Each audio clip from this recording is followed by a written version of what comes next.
ঈদুল ফিতরের অন্যতম ইবাদত হলো সাদকাতুল ফিতর আদায় করা। এই সাদকাতুল ফিতর আদায় করা ঈদের নামাজের পূর্বে আদায় করা, এটাই সবচেয়ে উত্তম।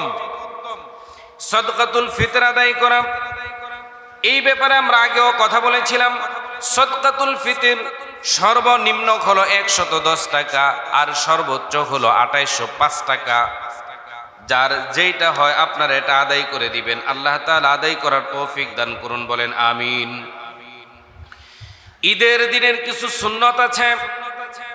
ঈদের দিনের সুন্নত হলো খুব সকালে ঘুম থেকে উঠা। এই যে রাত আপনারা এই যে রমজান মাসে সেহরি খেয়েছেন, সেহরি খাওয়ার পরে ফজরের নামাজ পড়ে কিন্তু আরেকবার ঘুমাইছেন না? আরেকবার ঘুমিয়েছেন। কিন্তু রমজান চলে যাওয়ার পরে এরকম ভাবে ঘুমানোর সুযোগ আছে? ঘুমানোর সুযোগ নাই। এই জন্য প্রিয় মুসল্লিয়ানি کرام, খুব সকালে ঘুম থেকে উঠা, ফজরের নামাজ পড়বেন। তারপরে ঈদের দিনের সুন্নত হলো মেসওয়াক করা। ঈদের দিনের সুন্নত হলো ঈদের নামাজের পূর্বে, ফজরের পরে ঈদের নামাজের পূর্বে নতুন করে গোসল করা। তারপরে ঈদের দিনের সুন্নত হলো নতুন অথবা উত্তম আপনার সাধ্য অনুযায়ী সবচাইতে ভালো পোশাকটা পরিধান করা। ঈদের দিনের সুন্নত হলো আপনি সুন্দর করে সাজগুজ করবেন, শরীয়তের সীমার ভিতরে থেকে সাজগুজ করবেন। ঈদের দিনের সুন্নত হলো আপনি সুগন্ধি আতর এগুলো ব্যবহার করবেন। ঈদের দিনের সুন্নত হলো আপনি ঈদের নামাজে যাওয়ার আগে কিছু মিষ্টি দ্রব্য খেয়ে, ঈদুল ফিতরে মিষ্টি দ্রব্য খেয়ে তারপরে ঈদগাহে যাবেন। ঈদের দিনের আরো সুন্নত হলো কোনো উজুর না থাকলে মাঠে, খোলা মাঠে ঈদের নামাজ আদায় করে, এটাও একটা সুন্নত। আবার ঈদের দিনের আরো সুন্নত হলো আপনি হেঁটে হেঁটে ঈদগাহে যাবেন। যেখানে ঈদের নামাজ পড়তে যাবেন সেখানে আপনি পায়ে হেঁটে তারপরে যাবেন। তারপরে ঈদের দিনের আরো সুন্নত হলো আপনি এক রাস্তা দিয়ে ঈদগাহে যাবেন, অন্য রাস্তা দিয়ে আবার বাসায় ফিরবেন, যাতে করে ঈদগাহে যাওয়ার সময় এক রাস্তা দিয়ে যখন যাবেন আবার পুনরায় আরেক রাস্তা দিয়ে ফিরবেন। তখন দেখা যাবে যে বেশি মানুষের সাথে দেখা হবে, সালাম হবে, মত বিনিময় হবে, ভালোবাসার সৃষ্টি হবে। একটু জোরে বলেন না সুবহানাল্লাহ। ঈদের দিনের সুন্নত হলো ঈদের চাঁদ ওঠার পর থেকে নিয়ে ঈদের নামাজ পর্যন্ত ঈদুল ফিতরে তাকবীরে তাশরিহ, আল্লাহু আকবার, আল্লাহু আকবার, লা ইলাহা ইল্লাল্লাহ, আল্লাহু আকবার, আল্লাহু আকবার, ওয়ালিল্লাহিল হামদ, এটা পড়া। তারপরে ঈদের দিনের আরো সুন্নত হলো আমার প্রিয় মুসল্লিয়ানে কেরাম ঈদের খুতবা শোনা, এটাও কিন্তু সুন্নাত। এই মাহে রমাদানের শেষ দিকে এসে আমাদেরকে বেশি বেশি দোয়া করা লাগবে। রাসূল বলেন, আল্লাহুম্মা ইন্নী আসআলুকাল জান্নাতা ওয়া নাউযু বিকা মিনান নার। আল্লাহ পাকের কাছে এইভাবে দোয়া করা লাগবে, আয় আল্লাহ তাআলা তুমি আমাকে জান্নাত দান করো আর জাহান্নামের আগুন থেকে তুমি আমাকে বাঁচায়া দাও। প্রিয় মুসল্লিয়ানে দোয়া করবেন, আল্লাহুম্মা ইন্নাকা আফুউন কারীম তুহিব্বুল আফওয়া ফাফু আন্না। আয় আল্লাহ তাআলা আপনি ক্ষমাকে পছন্দ করেন, রব্বুল আলামিন আপনার কাছে ক্ষমা প্রার্থনা করি, আপনি দয়া করে আমাদেরকে ক্ষমা করে দেন, বলেন না সুবহানাল্লাহ। ইয়াকা না'বুদু ওয়া ইয়াকা নাস্তাঈন। আয় আল্লাহ তাআলা আমি একমাত্র আপনার গোলাম আর আপনারই সাহায্য চাই। আমরা গোলাম কার বলেন? আমরা আল্লাহ পাকের গোলাম আর সাহায্য চাইবো কার কাছে?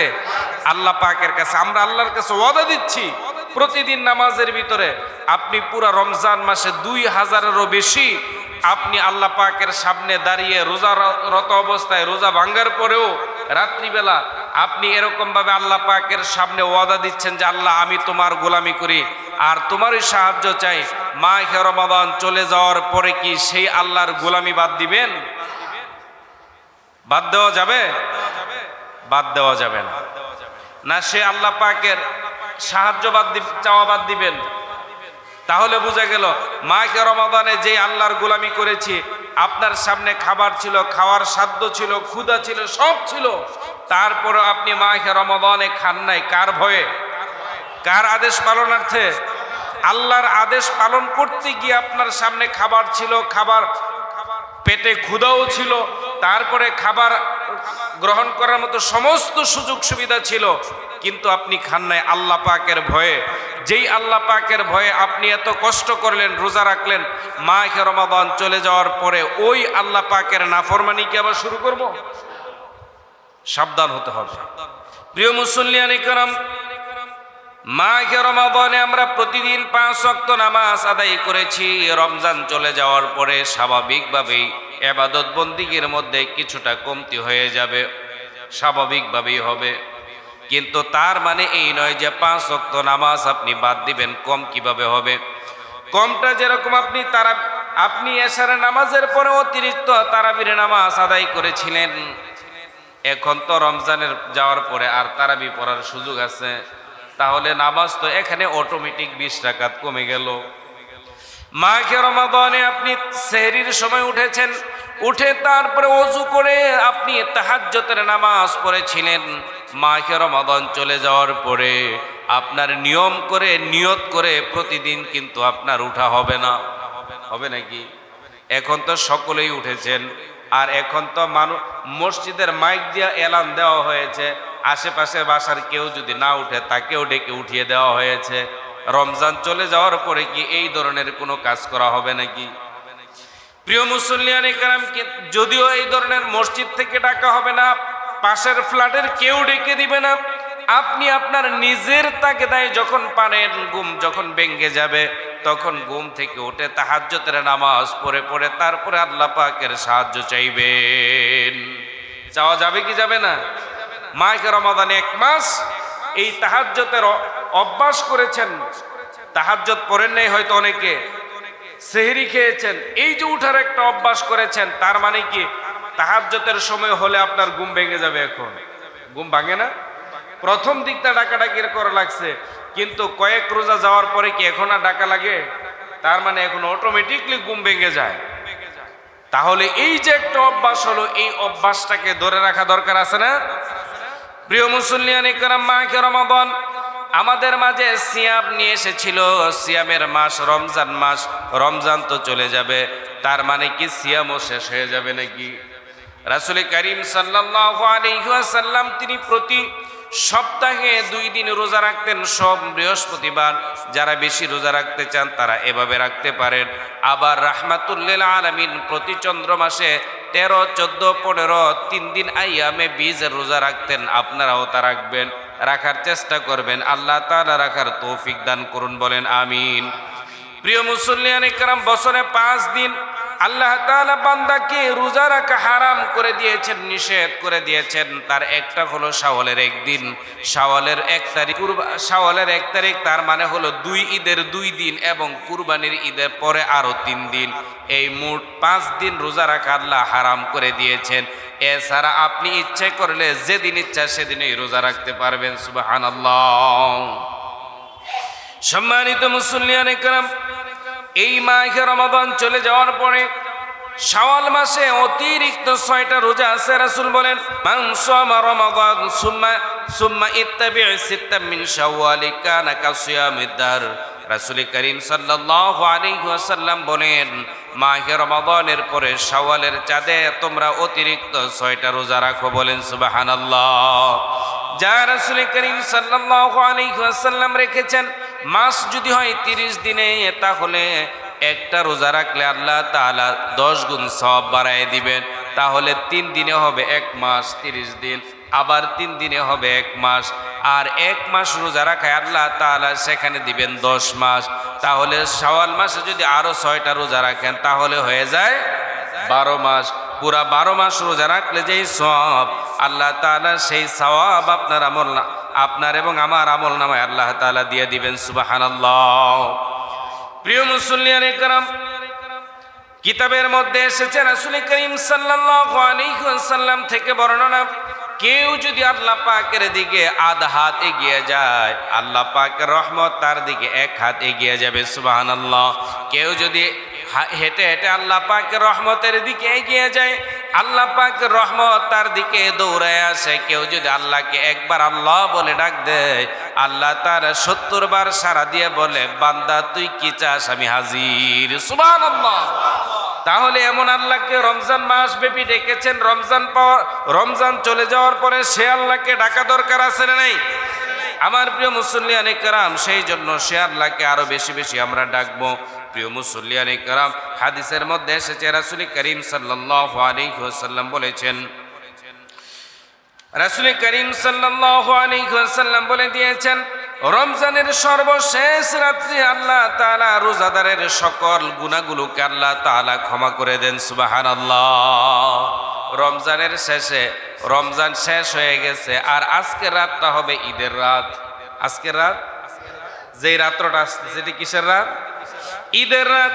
রাসূল করিম সাল্লাল্লাহু আলাইহি ওয়াসাল্লাম বলেন, যে ব্যক্তি দুই ঈদের রাত সজাগ থেকে, জাগ্রত থেকে নেক আমল করবে, যেদিন সকলের দিল মরে যাবে, ওই দিন ওই ব্যক্তির দিল মরবে না। একটু জোরে বলেন না সুবহানাল্লাহ। যেদিন সকলের দিল মরে যাবে, সেই দিন অন্তত যারা নাকি এই দুই ঈদের রাত্র জাগরণ করে ইবাদত বন্দিগি করবে, নেক আমল করবে, তাসবিহ তাহলিল, আল্লাহ পাকের জিকির আজকার করবে, আল্লাহ রাসূল সাল্লাল্লাহু আলাইহি ওয়াসাল্লাম বলেন যে ওই দিন তাদের অন্তর মরবে না। সুবহানাল্লাহ। না এই দিনে আতশবাজি, কথা কয় না, ঈদের রাত্রে আতশবাজি আছে না? পোলাপান, তরুণেরা ইতিমধ্যেই কিন্তু বাবার কাছ থেকে টাকা নিয়ে তারপরে কিনে এনে কোন চিপায় যে রাখছে, এটা কিন্তু মা ছাড়া কেউ জানে না। বাবা তো জানবেই না, বাবার জানার সুযোগ নাই। কথা বুঝেন নাই? এখন বাবা যদি টাকা না দিতে চায়, তাহলে মায়ের গিয়া ধরে, আর মা বলে পোলাপান ঈদের সময় কিছু টাকা দিলে কি আর হয়। কথা বুঝেন নাই? এইটা নিয়ে বাস ওরা এনে তারপরে কোন চিপায় রাখে, বাবা যখন বাসায় না থাকে সাধু ইঠা করে, কি করে না? সম্মানিত মুসল্লিয়ানে কেরাম, এরকম ওই গত জুমাতে ওই কথাগুলো বলেছিলাম। তো এই ধরনের তরুণদেরকে, বাচ্চাদেরকে আমাদেরকে ফিরায় রাখা দরকার আছে না নাই? আছে। এই রাত্রিতে অর্থাৎ ঈদের রজনীতে, ঈদের রাত্রে আমাদেরকে ইবাদত বন্দিগি বেশি করা লাগবে। যেরকম ভাবে অন্য আপনি শবে কদরে যেরকম ভাবে ইবাদত করেছেন, এই ঈদের রাত্র ঠিক এরকম ভাবে ইবাদত বন্দিগি করা দরকার। আল্লাহ তাআলা করার তৌফিক দান করুন, বলেন আমিন। সম্মানিত মুসল্লিয়ানে কেরাম, রাসূল করিম সাল্লাল্লাহু আলাইহি ওয়াসাল্লাম বলেন, গোসল করার পরে শরীরের মধ্যে যেরকম কোনো ময়লা থাকে না, মাহে রমাদান চলে যাওয়ার পরে, মাহে রমাদানের ইবাদত বন্দেগী রোজা রাখার পরে আল্লাহ পাক রব্বুল আলামিন ওই রোজাদার বান্দার আমল নামার মধ্যে কোনো গুনাহ রাখেন না। তাহলে এই যে গুনাহ রাখবে না, আপনি ইবাদত করার পরে আপনার গুনাহ থাকবে না, রমজানের শেষ রাতে আল্লাহ তাআলা মাফ করে দিবেন, তাহলে আপনার ইবাদতটা কিরকম হওয়া উচিত? কিরকম তাকওয়া, আত্মশুদ্ধি, আত্মসংযম আপনার কি রূপ হলে পরে আল্লাহ তাআলা মাফ করবেন, ওই রূপেই হতে হবে। কথা বলেন ঠিক কিনা? আল্লাহ তাআলা ওই রূপেই আমাদেরকে করার তৌফিক দান করুন, বলেন আমিন। সম্মানিত মুসল্লিয়ানে কেরাম, মাহে রমাদানের পরে আগামীকালকে আমরা ঈদ উদযাপন করব। ঈদের আমাদের প্রস্তুতি আছে না নাই? ঈদের আমাদের প্রস্তুতি আছে। ঈদুল ফিতরের অন্যতম ইবাদত হলো সাদকাতুল ফিতর আদায় করা। এই সাদকাতুল ফিতর আদায় করা, ঈদের নামাজের পূর্বে আদায় করা, এটাই সবচেয়ে উত্তম। সাদকাতুল ফিতর আদায় করা, এই ব্যাপারে আমরা আগেও কথা বলেছিলাম। সাদকাতুল ফিতর সর্বনিম্ন হলো 110 টাকা, আর সর্বোচ্চ হলো 2805 টাকা। যার যেইটা হয় আপনারা এটা আদায় করে দিবেন। আল্লাহ তাআলা আদায় করার তৌফিক দান করুন, বলেন আমিন। ঈদের দিনের কিছু সুন্নত আছে। ঈদের দিনের সুন্নত হলো খুব সকালে ঘুম থেকে উঠা। এই যে রাত আপনারা এই যে রমজান মাসে সেহরি খেয়েছেন, সেহরি খাওয়ার পরে ফজরের নামাজ পড়ে কিন্তু আরেকবার ঘুমাইছেন না? আরেকবার ঘুমিয়েছেন। কিন্তু রমজান চলে যাওয়ার পরে এরকম ভাবে ঘুমানোর সুযোগ আছে? ঘুমানোর সুযোগ নাই। এই জন্য প্রিয় মুসল্লিয়ানে কেরাম, খুব সকালে ঘুম থেকে উঠা, ফজরের নামাজ পড়বেন। তারপরে ঈদের দিনের সুন্নত হলো মেসওয়াক করা। ঈদের দিনের সুন্নত হলো ঈদের নামাজের পূর্বে, ফজরের পরে ঈদের নামাজের পূর্বে নতুন করে গোসল করা। তারপরে ঈদের দিনের সুন্নত হলো নতুন অথবা উত্তম আপনার সাধ্য অনুযায়ী সবচাইতে ভালো পোশাকটা পরিধান করা। ঈদের দিনের সুন্নত হলো আপনি সুন্দর করে সাজগুজ করবেন, শরীয়তের সীমার ভিতরে থেকে সাজগুজ করবেন। ঈদের দিনের সুন্নত হলো আপনি সুগন্ধি আতর এগুলো ব্যবহার করবেন। ঈদের দিনের সুন্নত হলো আপনি ঈদের নামাজে যাওয়ার আগে কিছু মিষ্টি দ্রব্য খেয়ে, ঈদুল ফিত্রে মিষ্টি দ্রব্য খেয়ে তারপরে ঈদগাহে যাবেন। ঈদের দিনের আরো সুন্নত হলো কোনো উজুর না থাকলে মাঠে, খোলা মাঠে ঈদের নামাজ আদায় করে, এটাও একটা সুন্নত। আবার ঈদের দিনের আরো সুন্নত হলো আপনি হেঁটে হেঁটে ঈদগাহে যাবেন, যেখানে ঈদের নামাজ পড়তে যাবেন সেখানে আপনি পায়ে হেঁটে তারপরে যাবেন। তারপরে ঈদের দিনের আরো সুন্নত হলো আপনি এক রাস্তা দিয়ে ঈদগাহে যাবেন, অন্য রাস্তা দিয়ে আবার বাসায় ফিরবেন, যাতে করে ঈদগাহে যাওয়ার সময় এক রাস্তা দিয়ে যখন যাবেন আবার পুনরায় আরেক রাস্তা দিয়ে ফিরবেন, তখন দেখা যাবে যে বেশি মানুষের সাথে দেখা হবে, সালাম হবে, মত বিনিময় হবে, ভালোবাসার সৃষ্টি হবে। একটু জোরে বলেন না সুবহানাল্লাহ। ঈদের দিনের আরো সুন্নত হলো ঈদের চাঁদ ওঠার পর থেকে নিয়ে ঈদের নামাজ পর্যন্ত ঈদুল ফিত্রে তাকবীরে তাশরিহ, আল্লাহু আকবার, আল্লাহু আকবার, লা ইলাহা ইল্লাল্লাহ, আল্লাহু আকবার, আল্লাহু আকবার, ওয়ালিল্লাহিল হামদ, এটা পড়া।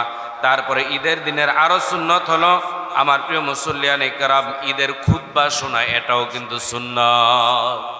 এই জন্য আমরা এই আমলগুলো আমরা করার চেষ্টা করব। আল্লাহ তাআলা করার তৌফিক দান করুন, সকলে বলেন আমিন। সম্মানিত মুসল্লিয়ানে কেরাম, ঈদের দিনে আমরা যখন আমাদের প্রতিবেশী, আত্মীয় স্বজন, তাদের সঙ্গে যখন আমরা সাক্ষাৎ হবে, শুভেচ্ছা বিনিময় করব, তখন আপনি বলবেন তাকাব্বালাল্লাহু মিন্না ওয়া মিনকুম, আল্লাহ পাকের পক্ষ থেকে আপনার উপর রহমত বর্ষিত হয়ে যাক, বলেন না সুবহানাল্লাহ। সম্মানিত মুসল্লিয়ানে কেরাম, ঈদের দিনের আরো ইবাদতের মধ্যে রয়েছে আত্মীয়তার সম্পর্ককে আরো সুদৃঢ় করা। লা ইয়াদখুলুল জান্নাতা কাতিউ রাহমাহ, রাসূল করিম সাল্লাল্লাহু আলাইহি ওয়াসাল্লাম বলেন আত্মীয়তার দিক থেকে প্রথমে হবে পিতৃকুল, প্রথমে পিতৃকুল, তারপরে হবে মাতৃকুল, তারপরে হবে শ্বশুরকুল। আপনি যখন আত্মীয়তার দিক থেকে খোঁজ খবর নেবেন তখন আগে নিতে হবে কার? পিতৃকুল, তারপরে হবে মাতৃকুল, তারপরে হবে শ্বশুরকুল। না আগে শ্বশুরকুল? হ্যাঁ, আগে শ্বশুর বাড়ির শালা শালি তাদের খোঁজ খবর আগে, তাদেরকে দাওয়াত দেওয়া লাগবে না আগে? আমরা উল্টা করি, ঠিক কিনা? প্রথমেই দাওয়াত দেওয়া লাগে মাকে, বাবাকে, মা থাকলে বাবা থাকলে তাদেরকে, তারপরে চাচা চাচি দাদা এরকম যারা আছে, অর্থাৎ পিতৃকুলের মধ্যে যারা আছে এর মধ্যে ফুফু অন্যতম। কি ফুফু? ফুফুদেরকে তো আমরা ভুলেই যাই, আছে না? অনেকে ঈদের সময় ফুফুদেরকে ভুলে যায়। বাবার বোন ফুফু যাদের আছে, যারা ফুফুর স্নেহ পেয়েছেন, আপনারা বলতে পারবেন যে ফুফুরা ভাতিজাদেরকে কত আদর করে, ঠিক কিনা বলেন? সম্মানিত মুসল্লিয়ানে কেরাম, এই জন্য ফুফুদেরকেও তাদের খোঁজ খবর নেওয়া লাগবে।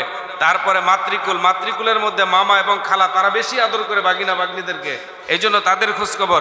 শ্বশুর, তারপর হলো শ্বশুর বাড়ি। সম্মানিত মুসল্লিয়ানে কেরাম, রাসূল করিম সাল্লাল্লাহু আলাইহি ওয়াসাল্লাম তারপরে আরো আমাদেরকে শিক্ষা দিয়েছেন, এই মাহে রমাদানের শেষ দিকে এসে আমাদেরকে বেশি বেশি দোয়া করা লাগবে। রাসূল বলেন আল্লাহুম্মা ইন্নী আসআলুকাল জান্নাতা ওয়া নাউযু বিকা মিনান নার। আল্লাহ পাকের কাছে এইভাবে দোয়া করা লাগবে, আয় আল্লাহ তাআলা তুমি আমাকে জান্নাত দান করো আর জাহান্নামের আগুন থেকে তুমি আমাকে বাঁচায়া দাও। প্রিয় মুসল্লিয়ানে দোয়া করবেন আল্লাহুম্মা ইন্নাকা আফুউন কারীম তুহিব্বুল আফওয়া ফাফু আন্না। আয় আল্লাহ তাআলা আপনি ক্ষমাকে পছন্দ করেন, রব্বুল আলামিন আপনার কাছে ক্ষমা প্রার্থনা করি, আপনি দয়া করে আমাদেরকে ক্ষমা করে দেন, বলেন না সুবহানাল্লাহ। আমার প্রিয় মুসল্লিয়ানে কেরাম, যদি আপনি দোয়া করেন কি হবে? রাসূল করিম সাল্লাল্লাহু আলাইহি ওয়াসাল্লাম বলে দিলেন ওয়াবাদদালতু সাইয়্যাতিম হাসানাত। আল্লাহ পাক রব্বুল আলামিন বদ আমলগুলোকে আল্লাহ তাআলা নেক দ্বারা পরিবর্তন করে দিবেন। একটু জোরে বলেন না সুবহানাল্লাহ। তারপর আল্লাহ তাআলা বলে দিলেন যালিকা যিকরা লিল কাযিবিন, তাদের জন্য যারা আল্লাহকে বেশি বেশি স্মরণ করে, যারা আল্লাহকে বেশি বেশি স্মরণ করবে, আল্লাহ পাকের কাছে দোয়া করবে, প্রার্থনা করবে, তওবা করবে, আল্লাহ পাক রব্বুল আলামিন বলেন তাদের বদ আমলগুলোকে নেক আমল দ্বারা আল্লাহ তাআলা পরিবর্তন করে দিবেন। সুবহানাল্লাহ। প্রিয় মুসল্লিয়ানে কেরাম, মাগফিরাত মুমিনের জন্য সবচেয়ে বড় প্রাপ্তি। একজন মুমিনের কাছে সবচাইতে বড় প্রাপ্তি হলো মাগফিরাত, আল্লাহ পাকের কাছে ক্ষমা। এটা হলো মুমিনের কাছে সবচাইতে বড় প্রাপ্তি। আল্লাহ তাআলা বলেন সাবিকু ইলা মাগফিরাতিম মির রাব্বিকুম ওয়া জান্নাতিন আরদুহা।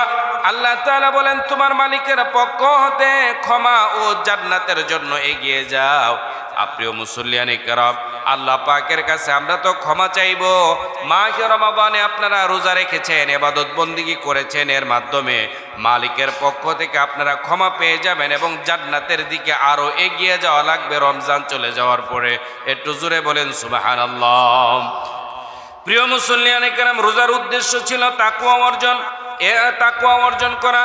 আর এই তাকওয়া অর্জন আমি আপনি গুনাহ মুক্ত জীবন গড়লে পরে আমার আপনার তাকওয়া অর্জন করা হবে। আল্লাহ তাআলা বলেন কাদ আফলাহা মান তাযাক্কা। আল্লাহ তাআলা বলেন কাদ আফলাহা মান তাযাক্কা। ওই ব্যক্তি সফল হয়ে যাবে যেই ব্যক্তি গুনাহমুক্ত জীবন গড়বে। তাহলে গুনাহমুক্ত জীবন গড়লে পরে আপনি সফল হবেন। এই জন্য গুনাহের কাজ কি করা যাবে নাকি? গুনাহের কাজ করা যাবে না। গুনাহমুক্ত জীবন আমাকে আপনাকে গড়া লাগবে। তারপরে আল্লাহ তাআলা বলেন ওয়াযাকারা ইসমা রাব্বিহি ফাসাল্লা। আল্লাহ তাআলা বলেন তারপরে তোমাদের কাজ হলো যারা তাকওয়া এবং পরহেজগারের নীতি অবলম্বন করবে তাদের 1 নাম্বার কাজ হলো গুনাহের কাজ থেকে বেঁচে থাকা, আর 2 নাম্বার কাজ হলো তারা নামাজ বেশি বেশি আদায় করবে। অন্তত প্রতিদিন 5 ওয়াক্ত নামাজ, এই 5 ওয়াক্ত নামাজই আদায় করা লাগবে, প্রতিদিনই পড়া লাগবে। আল্লাহ তাআলা পড়ার তৌফিক দান করুন, বলেন আমিন। সম্মানিত মুসল্লিয়ানে কেরাম, আর 3 নাম্বার আখিরাতকে প্রাধান্য দেওয়া লাগবে। আল্লাহ তাআলা বলেন বাল তুসিরুনাল হায়াতাদ দুনিয়া ওয়াল আখিরাতু খায়রুন ওয়া আবকা। আল্লাহ পাক রব্বুল আলামিন বলেন তোমরা পার্থিব জীবনকে প্রাধান্য দিয়ে থাকো, অথচ তোমাদের কাজ ছিল পরকালের জীবনকে প্রাধান্য দেওয়া। পার্থিব এই জীবন, এই দুনিয়ার জীবন আপনার আমার জন্য ক্ষণস্থায়ী, কার কখন শেষ হয়ে যায় বলা যায় না। কিন্তু পরকালীন জীবন হলো চিরস্থায়ী জীবন, ঠিক কিনা বলেন? পরকালীন জীবন হলো চিরস্থায়ী জীবন। তাই তো আল্লাহ তাআলা বলেন তোমরা পার্থিব জীবনকে প্রাধান্য না দিয়ে তোমরা পরকালীন জীবনকে প্রাধান্য দিয়ে পরহেজগারিতা অবলম্বন করো, তাকওয়ার নীতি অবলম্বন করো। তোমরা 5 ওয়াক্ত নামাজ পড়বা, গুনাহমুক্ত জীবন গড়বা। আল্লাহ পাক রব্বুল আলামিন আমাদেরকে গড়ার তৌফিক দান করুন, বলেন আমিন। প্রিয় মুসল্লিয়ানে কেরাম, 5 রাত্রে ইবাদত করলে আল্লাহ তাআলা যদি আপনি 5টা রাত্রে ইবাদত বন্দেগী করেন, কিতাবের মধ্যে এসেছে, তাহলে আপনার জন্য জান্নাত অবধারিত হয়ে যাবে। অন্যান্য মাসে, অন্যান্য দিনগুলোতে 5 ওয়াক্ত নামাজ পড়বেন, 5 ওয়াক্ত নামাজ ছেড়ে দিয়ে শুধুমাত্র 5 রাত্রে ইবাদত করলে কি জান্নাত পাওয়া যাবে? কথা কি বোঝা গেল? যে 5 রাত্রে আপনি ইবাদত করলেন কিন্তু সারা বছর ইবাদত বন্দেগী ছেড়ে দিলেন, এগুলো করলে হবে না। সারা বছর আপনি ইবাদত বন্দেগী করে যাবেন, তার মধ্যে 5 রাত্রে যদি আপনি ইবাদত বন্দেগী একটু বেশি করেন, তাহলে আল্লাহ পাক রব্বুল আলামিন আপনার জন্য জান্নাত অবধারিত করে দিবেন। তার মধ্যে একটা হলো জিলহজের 8 তারিখ রাত্র, জিলহজের 8 তারিখ রাত্র, তারপরে জিলহজের 9 তারিখ আরাফা রাত্র, এমনকি কুরবানির ঈদের আগের দিনের রাত্র, 2 ঈদের রাত্র। এর মধ্যে আজকে 1 রাত আছে না নাই? 2 ঈদের 2 রাত, তার মধ্যে আজকে 1 রাত আছে। তাহলে আজকের রাতে ইবাদত বন্দেগী করা লাগবে। আর তারপরে হলো মধ্য শাবানের রাত্র, যা আমরা শাবান মাসের সবে বরাতে আমরা করে এসেছি। এরকম ভাবে আল্লাহ পাকের রাসূল সাল্লাল্লাহু আলাইহি ওয়াসাল্লাম তিনি আরো বলে দিলেন যে আল্লাহ পাক রব্বুল আলামিন দোয়া কবুল করবেন, দোয়া কবুল করবেন জুমার রাতে। গতকালকে জুমার রাত চলে গেছে, গতকালকে জুমার রাত গেছে। এই জুমার রাতে আল্লাহ তাআলা বান্দার দোয়া নিশ্চিত করে কবুল করে নেন, সুবহানাল্লাহ। তারপরে বান্দার দোয়া আল্লাহ পাক রব্বুল আলামিন নিশ্চিতভাবে আরো কবুল করে নেবেন 2 ঈদের রাত্রে। তাহলে তার মধ্যে আজকের রাত্র আছে না নাই? তাহলে আজকের রাত্র আমাদেরকে সজাগ থেকে ইবাদত বন্দেগী করে আমাদেরকে আল্লাহ পাকের কাছে দোয়া করা লাগবে মাগফিরাতের জন্য। রমজান মাসের পরে শাওয়ালের প্রথম দিন, সেদিন যদি আপনি ইবাদত বন্দেগী করেন, সেদিন দোয়া কবুল হবে। কখন? আপনি যখন ঈদের নামাজ পড়বেন, ঈদের নামাজ পড়ে তারপরে যে আপনি একটা মোনাজাত দিবেন, ওই দোয়াটা আল্লাহ তাআলা কবুল করে নেবেন, সুবহানাল্লাহ। তাহলে ঈদের নামাজ পড়ে তারপরে যেই দোয়াটা করবেন রমজানের পরে, শাওয়ালের 1 তারিখে ঈদের নামাজ পড়ে যেই দোয়া করবেন ওই দোয়া আল্লাহ তাআলা কবুল করে নেয়। সম্মানিত মুসল্লিয়ানে কেরাম, কিন্তু আমরা দেখি যে ঈদের নামাজ পড়ে অনেকেই কিন্তু সালাম ফিরানোর পরে ভৌ করে দৌড়, আছে না নাই? তাড়াতাড়ি কে কার আগে বের হবে পেরেশান হয়ে যায়, প্রতিযোগিতা শুরু হয়ে যায়। না, এগুলো করা যাবে না। ঈদের নামাজের খুতবা শোনা লাগবে, তারপরে মোনাজাত দিয়ে তারপরে যাওয়া লাগবে। আল্লাহ তাআলা যাওয়ার তৌফিক দান করুন। একটু জোরে বলেন না আমিন। সম্মানিত মুসল্লিয়ানে কেরাম, এরকম ভাবে এই রাত্রগুলোতে আমরা ইবাদত বন্দিগি করব, সাধ্যমতো সারা রাত্রব্যাপী ইবাদত বন্দিগি করব। আল্লাহ তাআলা করার তৌফিক দান করুন। আবারও বলেন আমিন। রমজানের পরে আমাদের কিছু করণীয়, রমজান তো চলেই যাবে, 15-11 মাস পরে আবার ফিরে আসবে। রমজানের পর আমাদের আরো কিছু করণীয় আছে, সেগুলো হলো আল্লাহ তাআলার ইবাদতের প্রতি আমাদেরকে অবিচল থাকা লাগবে। রমজানে যেরকম ভাবে ইবাদত বন্দিগি করেছেন এরকম ভাবে ইবাদত বন্দিগির মধ্যে অবিচল থাকা লাগবে। 2 নম্বরে রমজানে আপনারা তাকওয়ার পরহেজগারিতা অবলম্বন করেছেন। সামনে খাবার ছিল, খাবার সুযোগ ছিল, ক্ষুধাও ছিল, তাও খান নাই।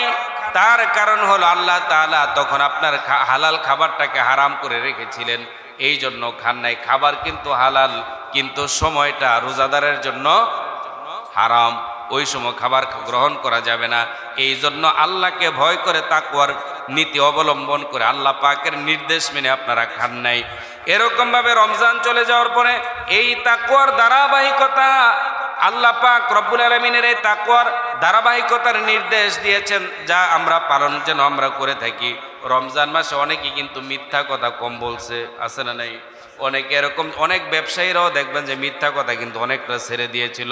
আগে যারা এরকমভাবে ওজনে কম মালের মধ্যে দেখা যায় ভেজাল মিশাইতো, রমজান আসার পরে অন্তত আল্লাহর ভয়ে এই কাজগুলো করে নাই। রমজান চলে যাওয়ার পরেও কিন্তু তা করা যাবে না। রমজান মাসে আপনি যেরকম ভাবে ভালোভাবে জীবন যাপন করেছেন, রমজান চলে যাওয়ার পরে তাই করা লাগবে।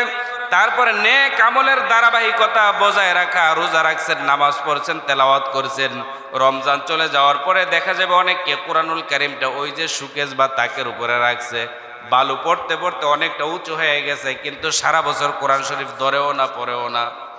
এরকম হয় কি হয় না? একটু বলেন তো আপনাদের হয় কি হয় না? হয়। এটা করা যাবে না। রমজান মাসে আপনি প্রতিদিন 1 পারা পড়ছেন, রমজান চলে যাওয়ার পর অন্তত 2 পৃষ্ঠা পড়েন, অন্তত 2টা পৃষ্ঠা পড়েন। রমজানে আপনি দেখা গেছে 1 খতম দিছেন, কেউ 2 খতম, কেউ 5 খতম, কেউ আরো বেশি দিছে, 3 খতম তো অনেকেই দিছে। সম্মানিত মুসল্লিয়ানে কেরাম, রমজান চলে যাওয়ার পরে আপনি রমজান মাসে 1 খতম দিছেন, কিন্তু রমজান চলে যাওয়ার পরে আপনি 3 মাসে অন্তত 1 খতম দেন, তাও আপনি দেন। এরকম ভাবে রমজান চলে যাওয়ার পরে নেক আমল, রমজানে আপনারা নেক আমল বেশি করে করার প্রতিযোগিতা করেছিলেন, রমজান চলে যাওয়ার পরেও নেক আমলের প্রতিযোগিতা থাকা দরকার, আছে না নাই? নেক আমল কিরকম ভাবে করেছেন? নেক আমলের ভিতরে আপনারা ইফতারি খাওয়াইছেন, ইফতারি খাওয়াইছেন না? মাস ব্যাপী তো মসজিদের মধ্যে খাওয়াইছেন, ওই অনেকে বাসায় নিয়েও মেহমান দাওয়াত করে নিয়ে খাওয়াইছেন। অনেক ব্যবসায়ীরা দেখা গেছে যে তার ওই ব্যবসায়ী প্রতিষ্ঠানের মধ্যে ইফতার খাওয়াইছে, খাওয়াইছে কিনা? রমজান চলে যাওয়ার পরেও এরকম এই প্রতিযোগিতাগুলো রাখা লাগবে। নেক কাজের প্রতিযোগিতা করা লাগবে, জান্নাতে যাওয়ার প্রতিযোগিতা করা লাগবে। সম্মানিত মুসল্লিয়ানে কেরাম, রমজান চলে যাওয়ার পরে শাওয়ালের চাঁদে আরো 6টা অতিরিক্ত যেই রোজার কথা আগেই বলেছি, এই 6টা রোজা রাখা দরকার। আল্লাহ তাআলা রাখার তৌফিক দান করুন, বলেন আমিন। প্রিয় মুসল্লিয়ানে কেরাম, ঈদের দিনে আমরা কি কি ইবাদত বন্দেগী করব? ঈদের দিন তো নামাজ পড়বই, ঈদের নামাজ তো পড়বেন, 5 ওয়াক্ত নামাজ যেগুলো আছে সেগুলোও পড়বেন। এরপরে ঈদের দিনে আরো কিছু এক্সট্রা কিছু সুন্নত হিসাবে কিছু কাজ করবেন, সেগুলো হলো আত্মীয় স্বজনের কবর জিয়ারত করবেন। যদি কাছাকাছি থাকেন তাহলে তাদের কবর জিয়ারত করবেন। এই ঈদের দিনে আপনার যেই দাদা কবরের মধ্যে শায়িত, দাদি শায়িত, বাবা শায়িত, মা শায়িত, আত্মীয় স্বজনের অন্যান্যরা যেই কবরের মধ্যে আছে, তারা যখন জীবিত ছিল ঈদের দিন আসলে পরে আপনাদেরকে নিয়ে কত সুন্দর আনন্দ ফুর্তি করতো কিনা? একসাথে ঈদগাহে যেতেন দাদার হাত ধরে ধরে। সেই দাদা আজকে কবরের মধ্যে আছে। কবরের পাশে গিয়ে সূরা ফাতিহা, সূরা ইখলাস পড়ে, দুরূদ শরীফ পড়ে দাদার জন্য একটু দোয়া করেন। আল্লাহ তাআলা যেন দাদা দাদি নানা নানি আত্মীয় স্বজন যারাই কবরে আছে তাদেরকে যেন আল্লাহ তাআলা মাফ করে জান্নাতের মেহমান করে নেন, বলেন না আমিন। এরকম ভাবে দোয়া করবেন। তারপরে ঈদের দিনে মেহমানদারি করবেন। বন্ধু বান্ধব যারা আছে তাদেরকে, আত্মীয় স্বজন তাদেরকে দাওয়াত দিবেন, নিজের বাসায় এসে খাওয়াবেন। তারপরে আত্মীয় স্বজনের বাড়িতে আপনিও বেড়াতে যাবেন, আত্মীয় স্বজনকে দাওয়াত দিয়ে বাড়িতে নিয়ে আসবেন, আবার আত্মীয় স্বজন দাওয়াত দিলে আপনিও যাবেন। এর মাধ্যমে দেখা যায় যে আত্মীয়তার সম্পর্কটা আরো গাঢ় হয়ে যায়, নিবিড় হয়ে যায়। প্রিয় মুসল্লিয়ানে কেরাম, তারপরে ঈদের দিনে কিছু হাদিয়া দিবেন। ঈদ সালামি আছে না নাই? দেয় না? ঈদ সালামি এটা দিবেন। এটা দেওয়া যায় মানে খুব জরুরি এরকম না, না দিলে বোঝা গেল, দিলে একটু আনন্দ লাগে না? দিবেন, এটা সাধ্য অনুযায়ী দিবেন। সম্মানিত মুসল্লিয়ানে কেরাম, শেষ কথা বলছি। রাসূল করিম সাল্লাল্লাহু আলাইহি ওয়াসাল্লাম তিনি একদিন রমজান মাসে মিম্বারে ওঠার সময় তিনি প্রথম মিম্বারে উঠলেন, বললেন আমিন। দ্বিতীয় মিম্বারে পাড়া দিলেন, বললেন আমিন। তৃতীয় মিম্বারে তিনি যখন পা রাখলেন তিনি বললেন আমিন। সাহাবায়ে কেরাম বললেন, ইয়া রাসূলুল্লাহ, কিছুই তো বুঝলাম না। রাসূল, আপনি তো আরো মিম্বরে আরোহণ করেছেন, কিন্তু আজকে মিম্বরে আরোহণ করার প্রথমবার বললেন আমিন, আবার দ্বিতীয়বারও বললেন আমিন, আবার তৃতীয়বারও বললেন আমিন। কেন? রাহমাতুল্লিল আলামিন বললেন, ও সাহাবীরা শোনো, জিবরাইল আলাইহিস সালাতু ওয়াস সালাম আমার কাছে এসেছিল। জিবরাইল আলাইহিস সালাতু ওয়াস সালাম এসে আমাকে বলে গেছে, পিতামাতা বৃদ্ধ বয়সে পেয়ে যে সন্তান তাদের খেদমত করবে না, সে যেন ধ্বংস হয়ে যাক। আমি বলেছি আমিন। সম্মানিত মুসল্লিয়ানে কেরাম, রাসূল বলেন আমি বলেছি আমিন। তার মানে যাদের পিতামাতা বৃদ্ধ বয়সে আছে তাদের খেদমত করা দরকার আছে না নাই? যদি খেদমত না করি তাহলে জিবরাইল বললেন সে ধ্বংস হয়ে যাক, রাসূল বললেন আমিন। তার মানে রাসূল বলেন যে আল্লাহ কবুল করুক। কথাটাকে বোঝা গেল? তাহলে বৃদ্ধ বয়সে পিতামাতাকে যদি আমরা পাই, তাদের খেদমত যদি না করি, তাহলে আমরা নিশ্চিতভাবে ধ্বংস হয়ে যাব। আমরা কি এরকম ভাবে ধ্বংস হতে চাই? যারা না চাইবেন তারা পিতামাতার খেদমত বৃদ্ধ বয়সে পেলে তাদের খেদমত করা দরকার আছে না? আল্লাহ তাআলা করার তৌফিক দান করুন, বলেন আমিন। দ্বিতীয় সিঁড়িতে পা রাখলেন, রাসূল বললেন আমিন। জিবরাইল বলেন, ইয়া রাসূলুল্লাহ, যারা আপনার নাম শোনার পরে বলেন সাল্লাল্লাহু আলাইহি ওয়াসাল্লাম। জিবরাইল বলেন, ইয়া রাসূলুল্লাহ, যারা আপনার নাম শোনার পরে সাথে সাথে আপনার প্রতি দুরূদ শরীফ পড়ে না, সে ধ্বংস হয়ে যাক। রাসূল বললেন আমিন। তার মানে রাসূলের নাম শোনার পরে আমাদের কাজ হলো সাল্লাল্লাহু আলাইহি ওয়াসাল্লাম বলে রাসূলের উপর দুরূদ শরীফ পড়া। একটু জোরে বলেন না সুবহানাল্লাহ। একই বৈঠকে যদি রাসূলের নাম অনেকবার নেওয়া হয়, তাহলে আপনি প্রথমবার নিলে আপনার হক আদায় হয়ে যাবে। আরো যত বেশি নিবেন তত বেশি রাসূলের সাথে আপনার মহব্বত পয়দা হবে। সুবহানাল্লাহ। সম্মানিত মুসল্লিয়ানে কেরাম, রাসূল করিম সাল্লাল্লাহু আলাইহি ওয়াসাল্লাম 3 নাম্বার মিম্বারের মধ্যে যখন পা রাখলেন, রাহমাতুল্লিল আলামিন তিনি বললেন আমিন। জিবরাইল বলেন, ইয়া রাসূলুল্লাহ, ইয়া হাবিবাল্লাহ, যেই ব্যক্তি মাহে রমাদান পেল কিন্তু রমজান মাস পাওয়ার পরে তার পিছনের গুনাহগুলো সে আল্লাহ পাকের কাছ থেকে তওবা করে, দোয়া করে, কান্নাকাটি করে মাফ করাতে পারলো না, সে যেন ধ্বংস হয়ে যায়। রাসূল বললেন আমিন। প্রিয় মুসল্লিয়ানে কেরাম, তাহলে রমজান তো আজকের মাধ্যমে শেষ হয়ে যাচ্ছে। আমরা আমাদের গুনাহ কতটুকু আল্লাহ পাকের কাছ থেকে মাফ করাতে পেরেছি, কতটুকু পারি নাই, তা কি জানা আছে? জানা নাই। এই জন্যে আজকের এই দিনটা যতটুকু সময় আছে, ঈদের নামাজের আগ পর্যন্ত এই সময়টাকে কাজে লাগিয়ে তওবা করে তারপরে আল্লাহ পাকের কাছ থেকে আমাদের গুনাহগুলো মাফ করানো দরকার আছে না নাই? আল্লাহ তাআলা আমার আপনাদের সকলের গুনাহগুলো যেন আল্লাহ তাআলা মাফ করে দেন। সকলে বলেন আমিন। আরো জোরে বলেন আমিন।